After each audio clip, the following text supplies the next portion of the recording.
Hello बच्चों। चलिए प्रश्न को समझते हैं। किसी विद्युत परिपथ में अमीटर श्रेणी क्रम में और वोल्ट मीटर समांतर क्रम में क्यों जोड़ा जाता है। मुख्य अवधारणा में हम देख सकते हैं कि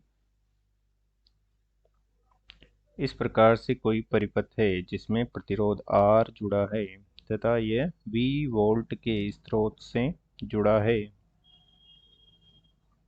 और इसमें V वोल्ट के स्रोत से प्रतिरोध R में I धारा प्रवाहित हो रही है। तो इस धारा I का मापन करने के लिए एक अमीटर जोड़ा जाता है तथा इस प्रतिरोध R के सिरों पर विभवांतर ज्ञात करने के लिए एक वोल्ट मीटर जोड़ा जाता है। तो इस प्रकार से धारा का मापन करने के लिए अमीटर को धारा का मापन करने के लिए अमीटर को इस प्रकार से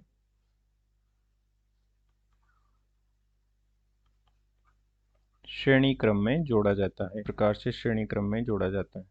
श्रेणी क्रम में क्यों जोड़ा जाता है अमीटर को? क्योंकि ताकि अमीटर से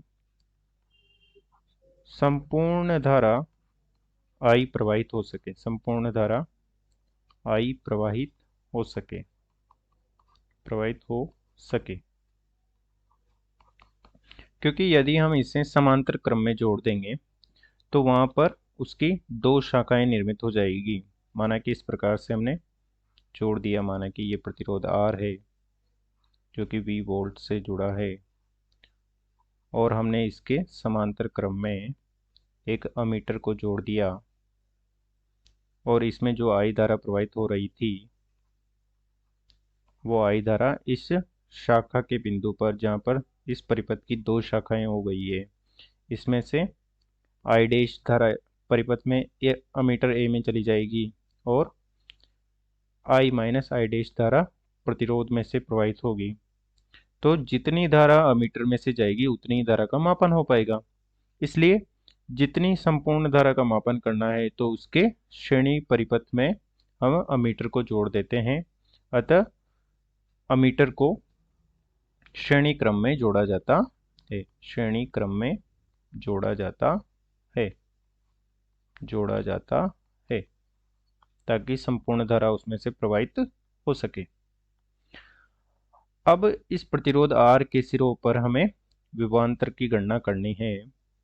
तो इस प्रतिरोध के समांतर क्रम में हम वोल्ट मीटर को जोड़ देते हैं। माना कि इस प्रकार से वोल्ट मीटर को प्रतिरोध R है जिसमें I धारा प्रवाहित हो रही है, volt meter plus minus V volt.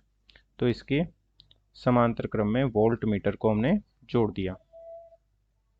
समांतर क्रम में हम वोल्ट मीटर को इसलिए जोड़ते हैं, वोल्ट मीटर को समांतर क्रम में इसलिए जोड़ते हैं ताकि समांतर क्रम में हम जानते हैं कि जोड़े गए बिंदुओं पर, समांतर क्रम में जोड़े गए बिंदुओं का विभवांतर समान होते हैं। अर्थात बिंदु A और बिंदु B का R के सिरों पर वही विभवांतर होगा जो वोल्ट मीटर के सिरों पर होगा।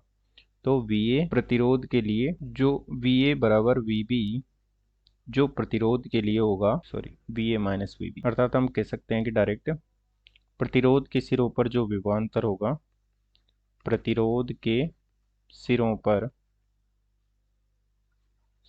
पर विभवांतर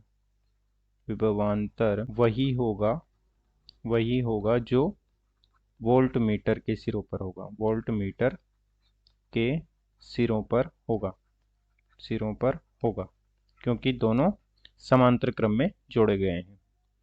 अतः इसलिए हम वोल्ट मीटर को समांतर क्रम में जोड़ते हैं। यदि इसे श्रेणी क्रम में जोड़ देंगे तो क्या हो जाएगा? माना कि इसे हम श्रेणी क्रम में जोड़ देते हैं। माना कि इस प्रकार से प्रतिरोध R है और इसे वोल्ट मीटर को हमने इस प्रकार से श्रेणी क्रम में जोड़ दिया है और इसमें से स्रोत से जोड़ दिया है V वोल्ट से I।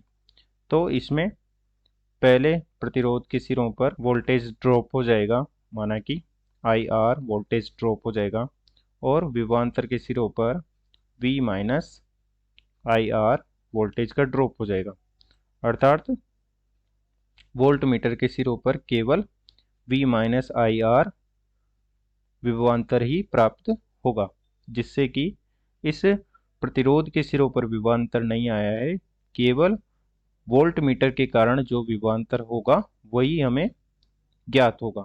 और हमें प्रतिरोध R के सिरों पर विभवांतर ज्ञात करना था।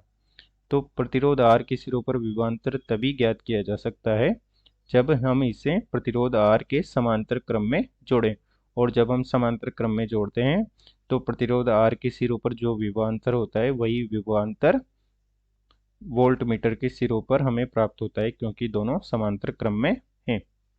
अतः दिए गए प्रश्न को हमने स्पष्ट कर दिया है। आशा करते हैं आपको समझ में आया होगा। धन्यवाद।